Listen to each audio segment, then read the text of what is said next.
Good morning, everyone. So we're going to go to our first keynote speaker, and I just had the pleasure of exchanging some thoughts and ideas with him before, and that was really nice. So I hope you'll all take the opportunity also to engage with him in a debate after he's done his presentation. So if you have any questions, please keep them in mind. We'll have the opportunity to address some of those. So Tom Middendorp, he used to be the Chief of Defense, and now he is known as the Climate General. And you'd think, like, well, what does the defense system have to do with climate change? But he knows how to connect these two in a way that really makes sense. And then he's also involved in advising people on the formation of a European army or European defense strategy. So you are the man of the hour. I'm so excited that we have you here. You've written multiple books, one of which is for sale with a student discount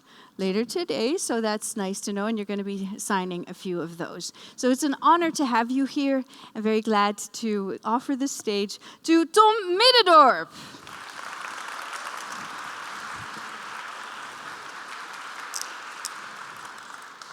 So here's the clicker. Thank you. And I'll give you a glaasje water. Good to see you all this early in the morning. For a military, this is not early, but I can imagine for many of you it is. Also good to see this mixture of engineers, tech experts, innovators, but also tech policymakers. And I think we need to realize that we are all partners. We are partners in a new quest. And this quest is all about security. And I will explain you why. But before I do that, let me explain you about choices that we have to make. We all have to make hard choices in our lives. And when we make choices, it's important not just to follow public opinion, not just to follow your ambition, but also to follow your own heart, your feeling. And I did that twice in my life. Two times that were very impactful. The first time was when I joined the military. I came from a very pacifist family. They didn't like the military at all. It was in the 70s, it's a Cold War, massive strikes against nuclear weapons, a lot of opposition against conscription, so defense was not very popular. But I chose to go there, not because I liked weapons, not because I liked fighting, but because I like freedom. And I chose to spend my life in defending the freedoms that we have in this country. And I didn't regret one day. I did that for 40 years. And in the end, I had to make another hard choice. And that hard choice was about climate. At a moment that climate was not popular, especially not in the security environment. But I saw how climate was impacting our security increasingly. And I found it very strange that nobody recognized that. And the first eye-opener for me was when I was a task force commander in the south of Afghanistan. And here we had been fighting for days to free a district center from Taliban. And after several days of fighting, we cleared that village of Taliban, but only to find out that we hadn't solved the problem. All the tensions in that village remained. And the Taliban could return any moment. And it took a while before we realized that these tensions were all about water scarcity. They were all farmers, they needed water to grow their crops, and there wasn't enough water. And once we realized that, and we flew in some experts, and we could negotiate a solution on how to divide that water, and that solution became accepted by the population, then it became quiet. And for me, that was an eye-opener. For me, that was an eye-opener that it was not just about bringing peace with military force, but also about solving the root causes of a conflict. And those root causes are increasingly connected with a changing climate. And I saw the same in Iraq, where IS or Daesh, or however you call them, they occupied the Mosul Dam and used weapon as an instrument of power over the population. I saw it in Somalia, where poor farmers were driven into the hands of piracy. I saw it in Mali, where the whole internal stability of a country was turned around within a few years because of droughts. So increasingly, climate change is shaping our security. And I was not the only one. There were many leaders like me in different parts of the world that also felt the growing impact of a changing climate.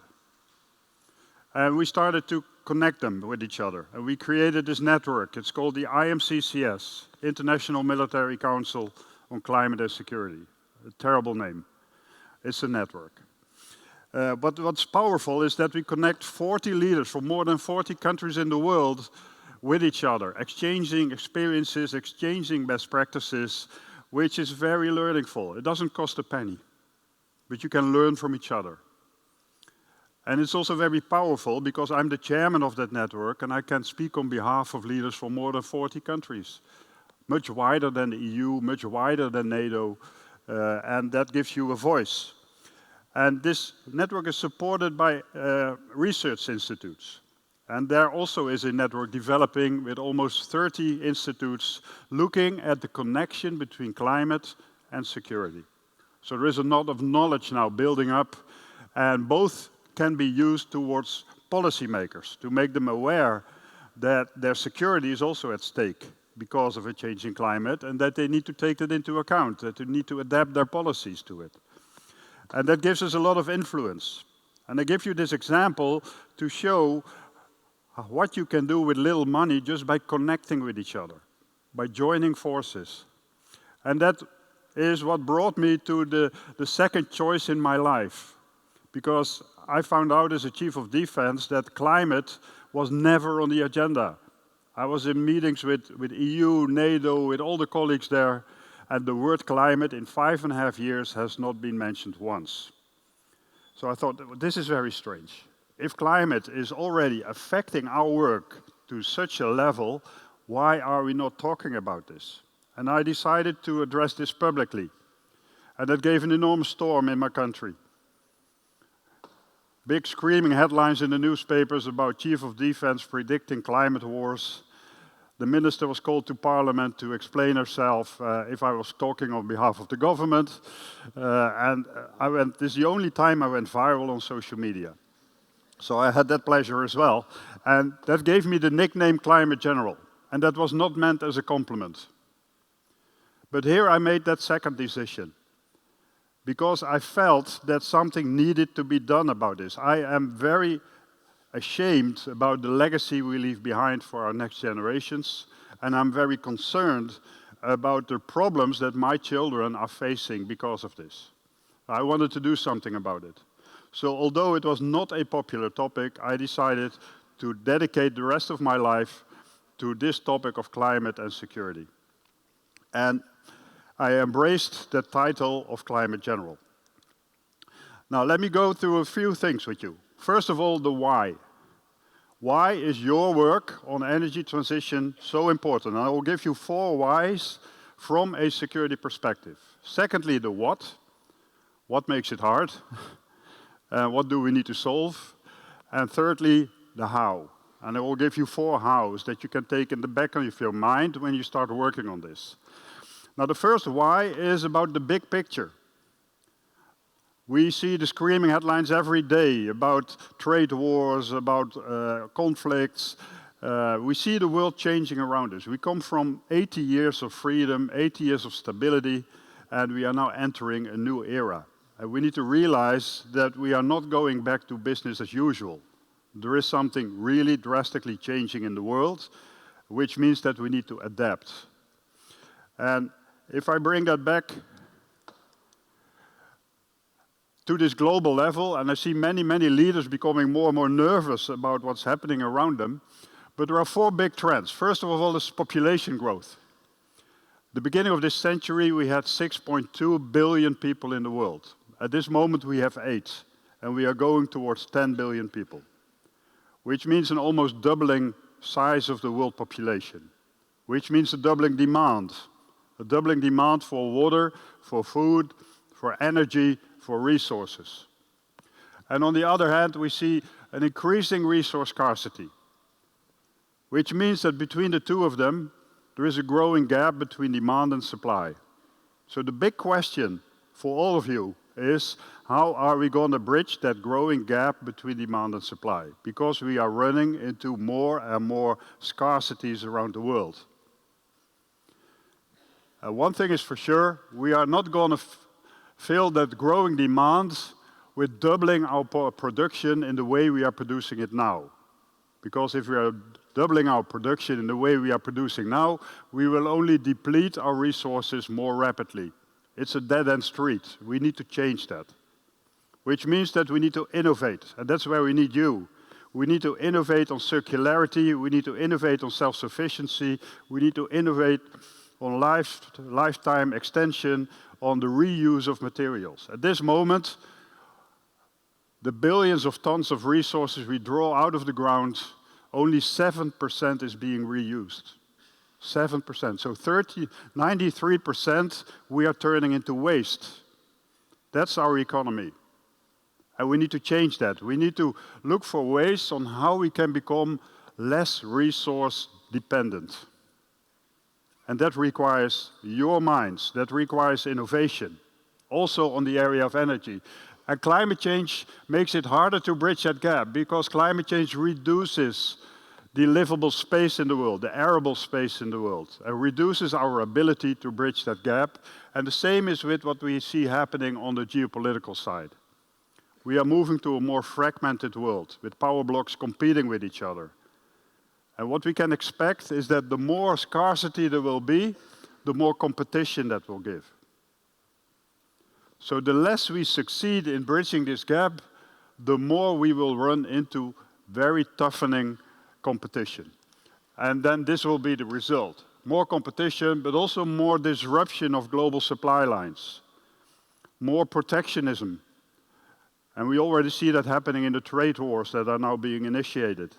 And also more use of hybrid influencing mechanisms like cyber. So this is not a rosy picture. And that should drive us to find different kind of solutions. And that's why your work is so important. Because in this world, dependencies become vulnerabilities. And let's be honest, we have outsourced our energy to Russia and the Middle East. And we were able to grow our whole economy upon that. But now in this world, this dependency becomes a vulnerability and can be used against us. So for us, it's very, very important to become more self-sustaining, also on energy, from a security perspective. The second why is more on the regional level. And here we see the impacts of a changing climate. These red areas are the areas affected mostly by droughts.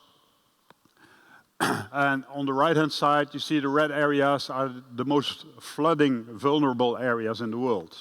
And especially here in South Asia, very, very vulnerable. I've been traveling through Somalia, through Iraq, and through Bangladesh for last year for the filming of my book. And what I saw, especially in Somalia and in Iraq, is the effects of a changing climate. They can deal with a few degrees of temperature rise. But what they cannot deal with are the other effects, and that's the changing weather patterns. They could predict on the day when the rain season would start. And since 5 years, that's over. The last 5 years, several of these countries only had 2 rain seasons, which means 3 years without rain. And these are countries completely depending upon agriculture, fishery, and livestock. 3 years without rain means that your countries run dry, that your livestock is dying, and that you cannot make a living. And that's what's happening to millions of people. I saw deserted villages, deserted farmlands. I saw people moving to the cities. Cities in Northern Africa are booming, becoming million cities. People are looking for work, very young populations. Here in Somalia, 2/3 of the whole population is minor. Very, very young. And they don't have a perspective. They cannot go do the work that their parents did because the farmlands are not workable anymore. So they move to the cities looking for work, but they can't find it. So they become desperate, they become frustrated. And that affects the stability of a country. People make desperate choices, and in their desperation, they look for alternatives to make a living. And some of them are very susceptible to organized crime, or to piracy, or to extremist organization, or just want to migrate. And these are the effects of a changing climate. And this is what makes it so important for us to do something about it, about mitigating the problem and about adapting to the problem. And again, that's where we need you. Because you are the minds that can drive that circularity, that can find solutions to make us more climate resistant, that can help mitigate the effects of climate change. The third reason why is about severe weather events. Every year we see new records. All over the world we see longer periods of droughts, shorter periods of more intense rainfall. Even in the Netherlands, we have the best climate in the world. We always have water, we have very fertile lands, but even here we are now confronted with droughts, we are now confronted with salination on our coasts, and this is the first time in our history. We never had that. And even here we are now increasingly running the risk of floodings and severe weather. In 23, we had 66 natural disasters with more than 1 billion in damages. These are just the big ones. Overall, 350 billion in damages worldwide. And interestingly, only 1/3 is insured. And that's going down because the insurance companies say, I cannot cover this anymore. The risk is going up. And that changes something. That also affects our vital infrastructure in our countries. And vital infrastructure is also our energy infrastructure, which means that we need to take that into account. How can we become more resilient in this changing world, also when looking at our energy security? How can we create an energy resilient system? And last but not least, there is the economic factor.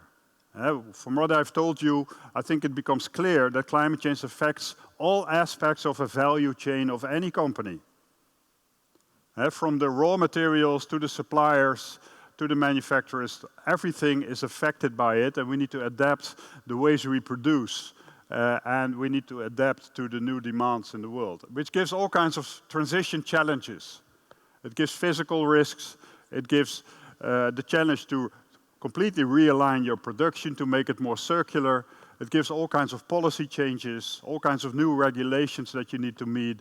And of course, there are a lot of financial effects connected to that, but also new opportunities. And I think that's something we need to exploit. I think a country like the Netherlands can be leading in finding those new opportunities, those new solutions. And with that, we can help build a new economy. We can help build new business cases for our companies. If we are front runners on circularity, if we are front runners on becoming more autonomous on our energy and on other areas, that not only helps ourselves, but also helps the rest of the world. It can be an export product. And we are leading. We are leading in many areas connecting to knowledge. We have a very innovative environment, and I think we should focus that power on finding future solutions, and not just on fixing today's problems. We need a more long-term view. Now, what does it mean for the energy transition? What are the challenges we face? First of all, we need to realize that the global demand is doubling, as I said in the beginning. So we see energy transition, it's the lowest part here. We see it growing. The percentage is growing on how many renewables we produce in the world, how much renewable energy we produce, but at the same time, demand is going up in the same pace, and also fossil fuel consumption is going up in the same pace. So we're not there yet. We have to fasten it. We have to speed up. The second problem we face is that we have an enormous legacy. For billions and billions of euros and dollars has been invested in the last century in the whole fossil fuel industry, and that gives us an enormous legacy in infrastructure. So we also need to look at how to reuse that legacy, how to give that a new purpose instead of breaking it down. The third challenge is about raw materials. This increasing resource scarcity, when we look at energy transition, it creates a new shortage. And we all know it, the rare minerals that are required for our batteries, for our solar panels, for our windmills, they are also scarce. And that creates a new dependency on a country like China. They dominate that market. So we also need to look at innovation through those kind of glasses. How can we innovate our energy security in a way that we reduce that dependency? How can we find alternative methods, alternative technologies that are not depending upon these rare minerals? And I see very nice technologies coming up. And I think we should focus on that because that is what makes you future-proof. The more you make yourself depending upon that, the more vulnerable you are, as a company, but also as a country. And the last challenge in the energy transition, and this is not meant to discourage you, this is meant to encourage you, is about the valley of death, which is a traditional thing. We see that there is a lot of research, academic research, done in the beginning of new technologies, and once they are there, it's very hard to bring that to the market. And this is what they call the valley of death. So we also have to join forces, and that's why it's so good that we are here together, join forces in how can we bridge that gap. Because also the companies, if they want to future-proof themselves, they need the solutions coming from this side. If they just focus on optimizing the ways they are working now, they will not future-proof themselves. They need to make that transition, and they need solutions from this side. So connecting these two with each other is very, very powerful. A second part of the challenge we face is first of all, the urgency. We need to go very fast on our transition because in 2050 we need to be net zero. But also on the level of change. We come from an energy system that is top-down. We come from an energy system that's very stovepiped. We got a separate distribution for fossil fuels, for gas, for electricity, for heating, all kinds of separate stovepiped systems, very top-down.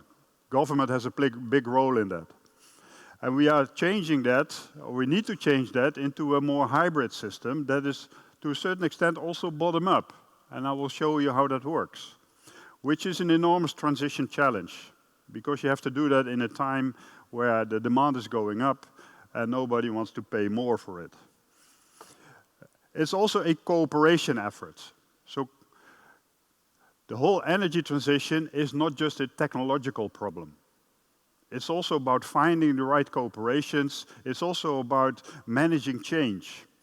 And that requires different kinds of capabilities. That requires all of us to look at it more holistically and wider than just with our technological minds. Now, how do we do that?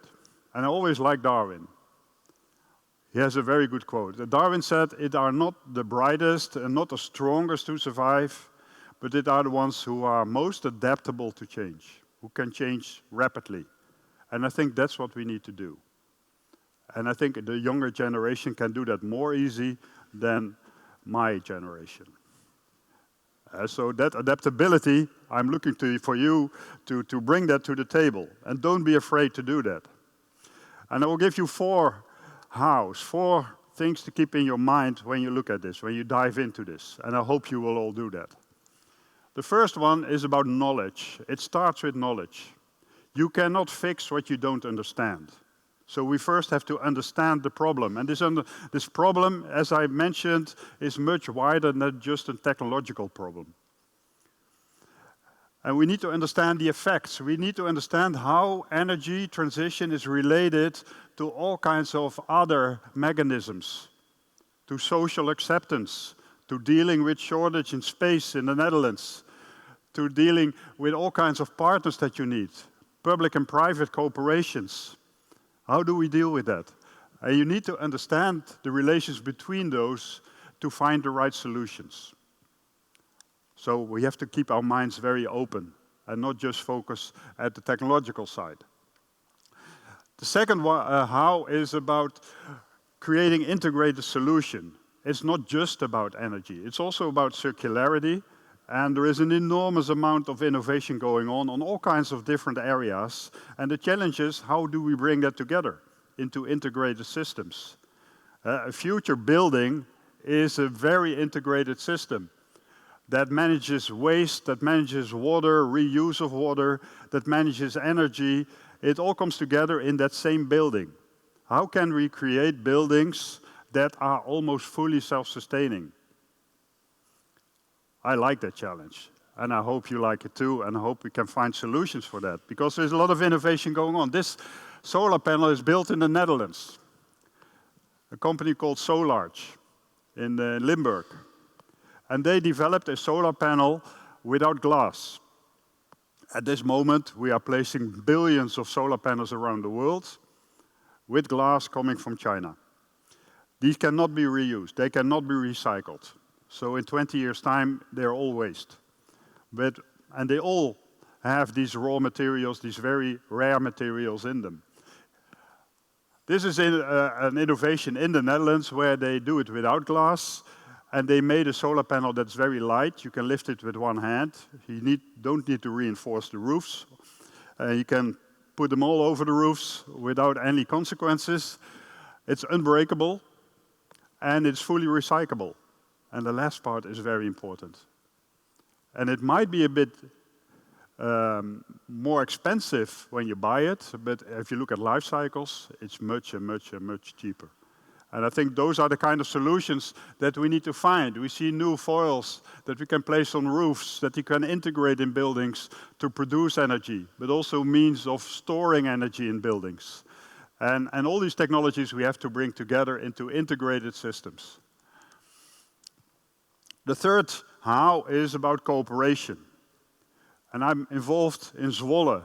In Zwolle North, there is an industrial area. And all these companies in that area, they are facing the same problem. They are facing a problem of net congestion. They want to grow, they want to meet green targets, but they can't do it. Because the energy that they produce with the solar panels, they cannot distribute that on the nets, on the electricity grids. The electricity grids are congested, so they are overloaded. And that gives a lot of limitations, and that also limits these companies to grow. And they're struggling with that. And I ran into a guy who said, we need to change that system, and we need to create a more hybrid system. And his whole idea is, how can we create an area with many buildings in it as a smart energy hub, completely self-sufficient. Make it very modular, with all kinds of ways of producing energy, and people can pick and choose their own ways of producing energy. And with all the innovation going on, there will be many more that can be used in the future, that you can plug in. It's kind of a plug-and-play system, very modular. And all the energy you produce, in the times that you produce too much, you should be able to store it. To store it in the form of in batteries or through electrolyzers in hydrogen in different forms. But keep it in the area so that you don't have to transport it in and out. That's the whole idea behind it. And of course, the user side need to change with it. So it's quite a complex system that you need to approach from many sides and that you connect with many sides. Now, the motto that we used is think big, act small, start somewhere. So we had this broad idea in our minds, but we said, okay, let's start with a few companies, and let's see how we can make that work. And then there is a little resistance. If you start very small, then you also get the more responsible people in the community, in the province, you get them on board and find a solution. We started with 3 companies, but now there are 60 companies cooperating. Now we have the province, we have the local community cooperating, we have the water purification company cooperating, and they all want to be part of this system. And it allows us to exchange energy internally. So if one company has a peak demand that is above their license, they can use the energy of another company that is at that moment using below the license, and they can moderate that amongst themselves, which gives a lot of flexibility. And all the abundance, there is also an electrolyzer being built and H2 storage being used. And through that cooperation, new opportunities arise. Because a waste product of electrolyzing is oxygen. And oxygen was very helpful for the local water purification company because using that oxygen allowed them to reduce the energy bill with 50%. They didn't need to treat air anymore for the purification process. So a lot of win-win situations did occur, but just by cooperating.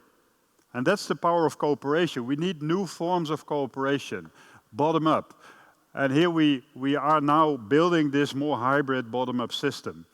And I think if you look at the whole energy demand in the Netherlands, I think the majority of that demand can be met if we use local opportunities and local possibilities. And we have an enormous problem in the Netherlands with space.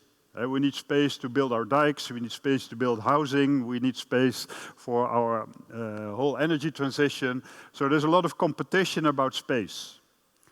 But in this way, you can use the space multifunctional. We use an industrial area to generate energy in the space that's available. And you don't need extra space for it. And I think that's the strength also in this cooperation, that you can combine all kinds of goals in one effort. The last example I want to give you, because then I'm running out of time and she will get very angry at me. The last example I would like to give you is about the power of one person. One person like you can make an enormous difference. We can all make a difference. And one can make a small difference, the other a big difference, but it doesn't matter as long as we make that difference. And there is a Chinese saying, many drops also form a river. We can all be drops, and some of us can be very big drops. Well, let's be that drop. And I organized a conference here in the World Forum in The Hague in 2017. It was a Future Force conference on security. And there were 1,100 people in that conference.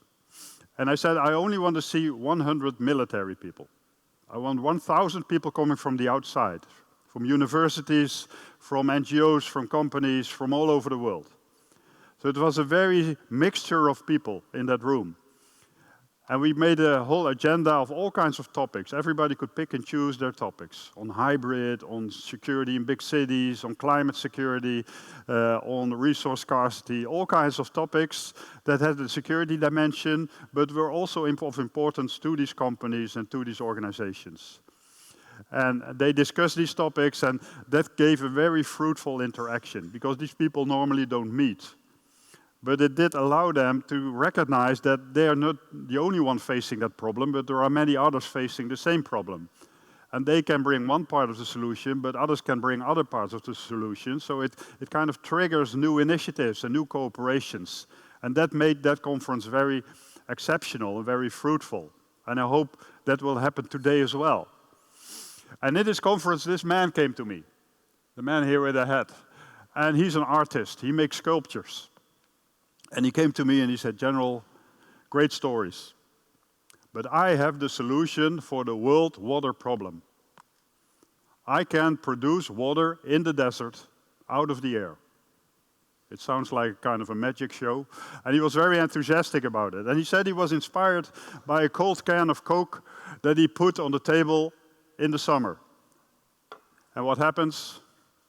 It gets wet. Condensation. And he said that can is producing water out of the air.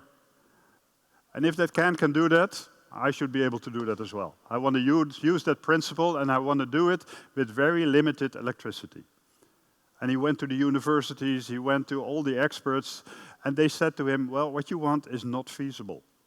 This is against all the scientific laws. So better stop. This is a waste of money and a waste of effort. But he was very stubborn. And he gave this story to me, and in the end I wanted to congratulate him and move on. But then I thought, well, what if this works? If he can produce a device like this, that can produce water in the desert, and I can put that in those households in the Sahel region, I can avoid them. I can help them to stay in that region, to build a new future in that region. They don't have to become desperate. They don't have to move away. They don't have to turn to extremist organizations. They can keep on living the way they lived before. And I can use it militarily as well. At this moment, I have to move millions of bottles of water to mission areas. Millions, over thousands of kilometers, Just imagine the capacity that's involved and the costs that are involved. If I can produce water locally, I can reduce that, and I can use that money for what we are meant to do, bring security. So there is an enormous opportunity. So I decided to give him an opportunity, and I said, okay, next week there is a plane going to Mali. We have a base in the desert, and we got a bed for you there, and you can test your device. So he went there, he built his device. This is the first version, and after several days, he succeeded in extracting water. But only 1 glass per day, so it was not very much. But we kept on supporting him, and a few years later, he made a similar device capable of producing 20, 30 liters of water out of the desert. And now it becomes very interesting, because with 20, 30 liters of water, with a very simple device, you can sustain a family in those regions. And he went further. This building, who knows what this building is? It's a Dutch building in the desert in Dubai. It's fully recyclable. Fully reusable. Who knows what that building is? Nobody? It's a Dutch pavilion in the World Expo in Dubai. And every element can be reused in one or another way. And in the middle you see a huge pyramid covered with vegetation. These are people, so it's quite a big building. And of course this vegetation needs water. And in the middle you see a waterfall. And people with umbrellas. Our king and queen were walking here with an umbrella in the middle of the desert through a waterfall. So how symbolic can it be? And that water, you can imagine, and you can guess, was produced by him. And he's here on the roof, in this container. And he produced 1,000 liters of water per day in the middle of the desert. Just to show the enormous change that one person can bring with a good idea. If you believe in it, if you follow your heart, you can make that work. And I really hope you will all be able to follow your heart and to make that difference on your area. And it doesn't matter if it's a small difference or a big difference, as long as we make that difference. Thank you very much.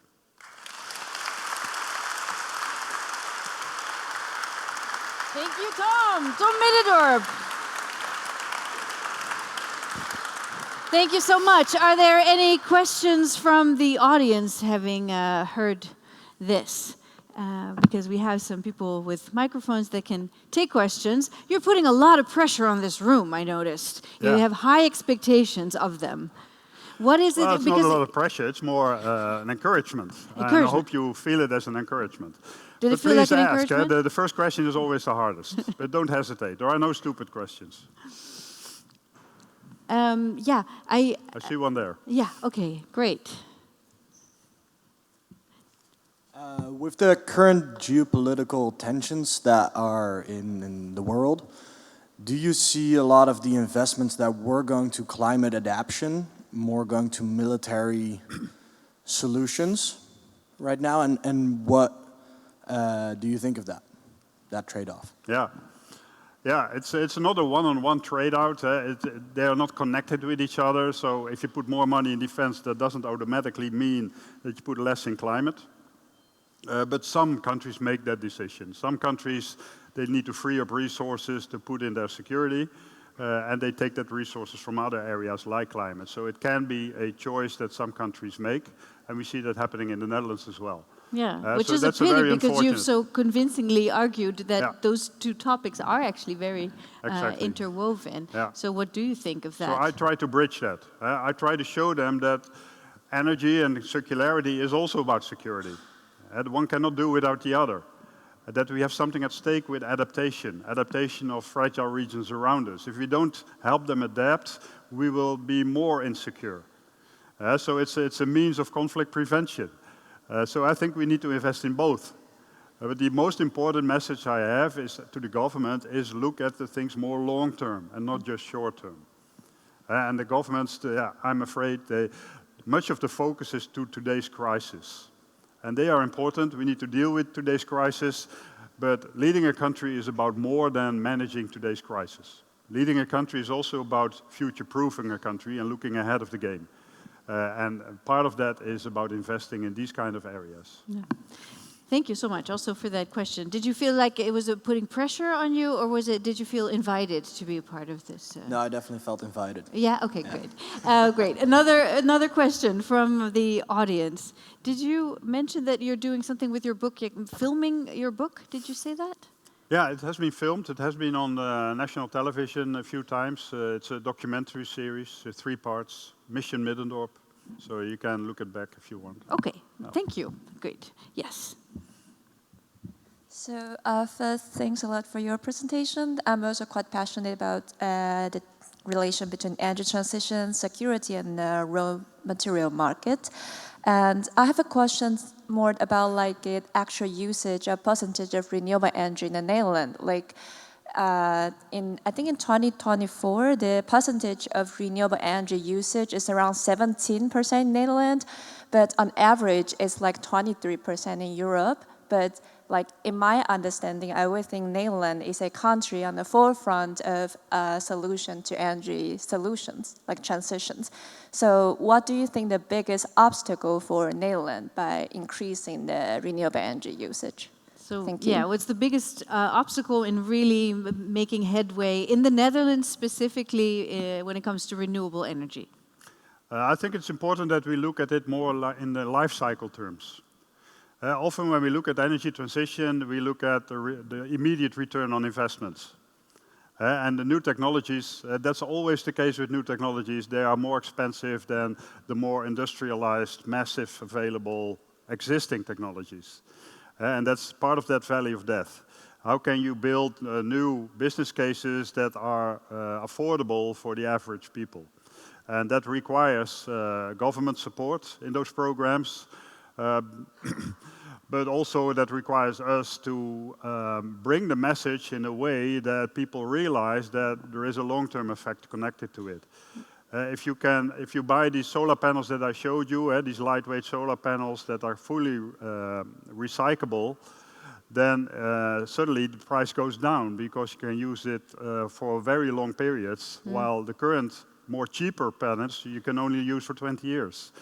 So it's also about how you make the cost calculation and use that also in the public domain. Where do you see us being in that valley of death right now? Are we sort of still in the innovation part of things, or are we already somewhere down there, or are we starting to climb out of it, or is it a continuum? Well, I also see reluctance in many of the companies, to be honest. And there are here companies that are, of course, the good examples. But there are many companies also that are reluctant to embrace this because it's more expensive. So they see new technologies and they like these new technologies. But embracing that means that they need to invest in that they have to take risk. And we are not used to that. We come from a very stable period, very predictable period. And we come from a period that we can mitigate all the risks before we do something. We come from a riskless period, and I think we need to also make that mind shift that we are now moving to a period that we need to deal with risk. We need to be able to deal with risk and accept risks. Yes. And that's the change that also needs to be embraced within the companies in the private sector. And I try to help them find their way in Right, there. we plunge into the valley just to come out rising. Thank you so much. You have taken us from Afghanistan to Zwolle. It was an amazing journey. Thank you so much for being here. Tom Middendorp. Thank you.